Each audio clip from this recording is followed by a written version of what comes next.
por aceptarla. La Defensoría ha presentado un reporte de movilizaciones y bloqueos a nivel nacional. Me interesa mucho conocer los detalles de este reporte, comenzando por la extensión de las protestas. ¿Cuántos focos de manifestaciones han sido identificados hasta el momento? Sí, mire, hemos identificado acciones colectivas de protesta entre movilizaciones, paralizaciones y bloqueos en 36 provincias a nivel nacional, lo que representa el 18%, ¿no?, de todas las provincias a nivel nacional, que corresponden a 17 departamentos. El día de ayer no ha habido ningún fallecido ni un herido de gravedad. Han habido, sí, algunos, como se ha reseñado en el especial, algunos hechos de violencia, ¿no? La quema de una caseta, lo otro, hoy día ha habido en Ica la quema de un vehículo, ¿no?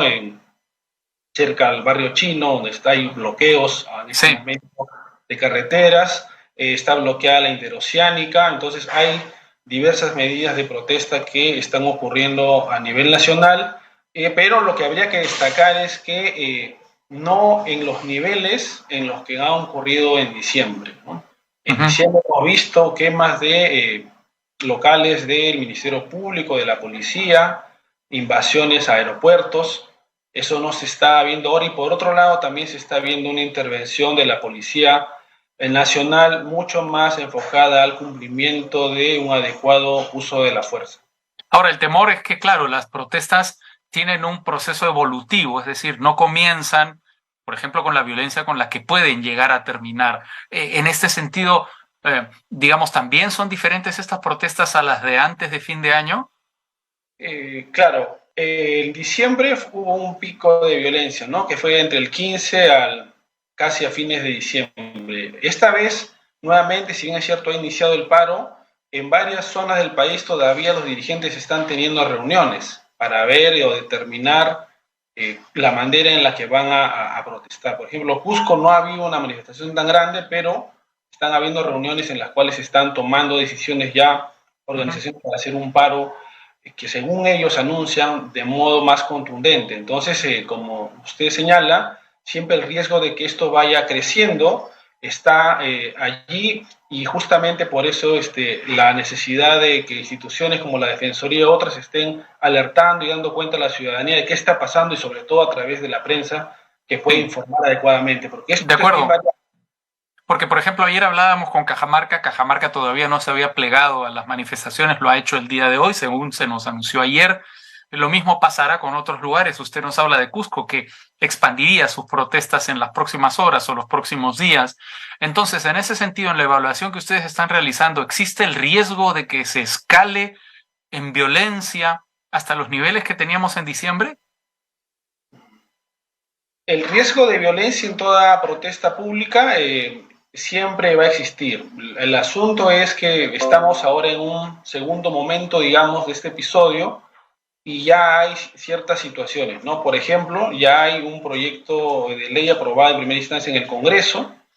Está en ciernes la presentación del Poder Ejecutivo en el Congreso, en el cual va a presentar su plan. De hecho, ya ha dado algunos anuncios en cuanto a la reactivación económica, en cuanto a Sí. de reformas. Entonces, hay ya avanzados algunos espacios de diálogo en algunas regiones, intentos de diálogo en muchos casos, para poder escuchar a la población, para poder también abrir una agenda, no solo para explicar la viabilidad de estas demandas políticas, sino para ver otras oportunidades en el territorio que permitan crear o mejorar la calidad de vida en cuanto a cada organización, o atender sus propias agendas, ¿no? Porque no es lo mismo la agenda de los maestros que están protestando, o de los ronderos, o de los frentes de defensa, o de los pueblos indígenas también, que en algunos casos están protestando.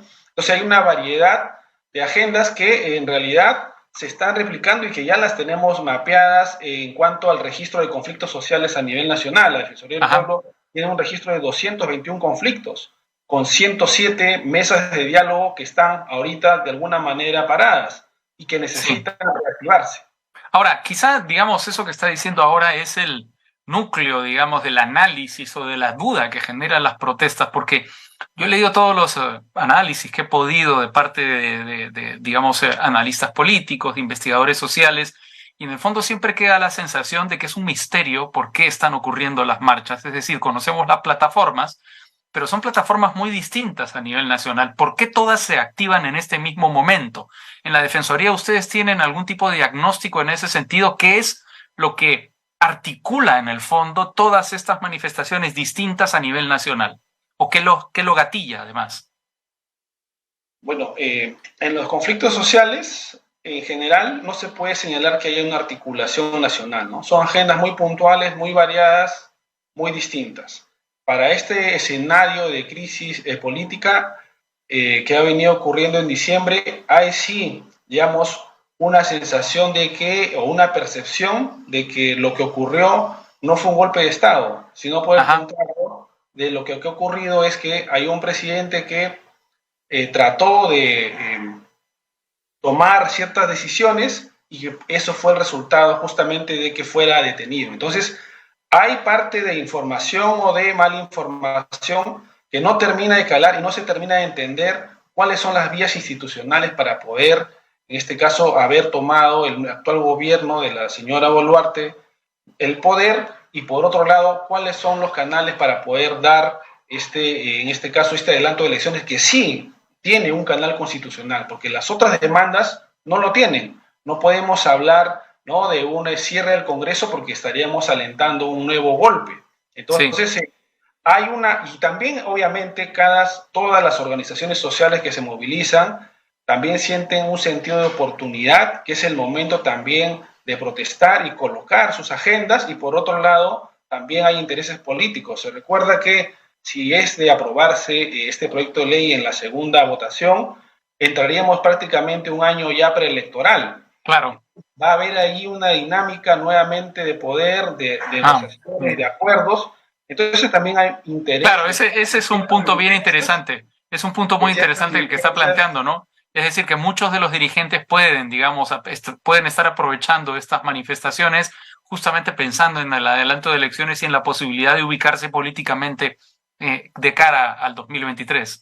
Lo importante es que se pueda deslindar de aquellos dirigentes que no creen en la democracia, que no tienen voluntad de dialogar, de aquellos que sí, ¿no? Porque nosotros como Defensoría hemos hecho un mapeo de quiénes se están movilizando y hay distintos grupos, algunos que tienen una agenda totalmente para llevar la crisis a su mayor extremo, Sí. otros que sí tienen una posición dialogante o que tienen ya una agenda propia que quieren colocar y que quieren digamos, tener la oportunidad de que el nuevo gobierno pueda atenderlas. Entonces, no se puede generalizar, pero tampoco se puede ser, digamos, no entender de que también hay un interés y hay expectativas en cuanto a ciertas situaciones de crisis que pueden ocurrir en cuanto a los Ujú. conflictos. Ahora, Luis, lo que tiene que ver con presencia extranjera se ha registrado porque es verdad que hay gobiernos que han tenido una actuación que incluso se acusa de haberse entrometido en asuntos internos de nuestro país. Estoy hablando de México, estoy hablando de Argentina, qué sé yo, Chile no lo logró hacer, el presidente sí, la canciller, pero en fin, ha habido también de eso, se ha registrado eso, la Defensoría tiene información de presencia extranjera. Bueno, no tenemos una información sobre la presencia extranjera o cuánto nivel de influencia puedan tener en las movilizaciones, pero sí sabemos que hay, digamos, ciertas conexiones, ¿no? Uno tiene una agenda indígena al sur, ¿no?, hacia Bolivia. Entonces hay ciertas influencias, pero que no podemos nosotros identificar si tienen que ver con ya situaciones delictivas, ¿no? Entonces no podríamos Ajá. asegurar sobre eso. Ujú, ujú. Y la respuesta del gobierno, usted me decía hace un momento que ha sido mucho más medida e inteligente que lo que fue en diciembre. ¿Cómo ha sido específicamente esta respuesta? Es decir, ¿las Fuerzas Armadas ha estado al margen de la respuesta y ha estado en manos básicamente de la policía? ¿Cómo ha funcionado la dinámica?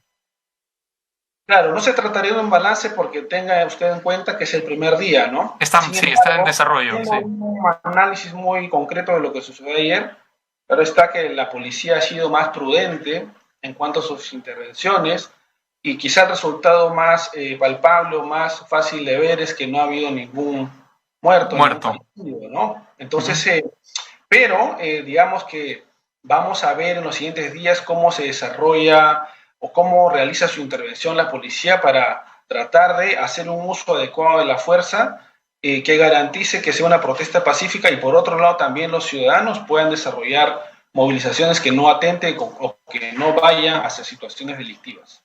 De acuerdo. Efectivamente. ¿Heridos tienen ustedes registrados del día de ayer y de lo que va del día? Bueno, no, todavía no tenemos un número de heridos, estamos haciendo unas verificaciones, pero no hay ningún herido de consideración o de gravedad en cuanto a los registros que hace la Defensoría.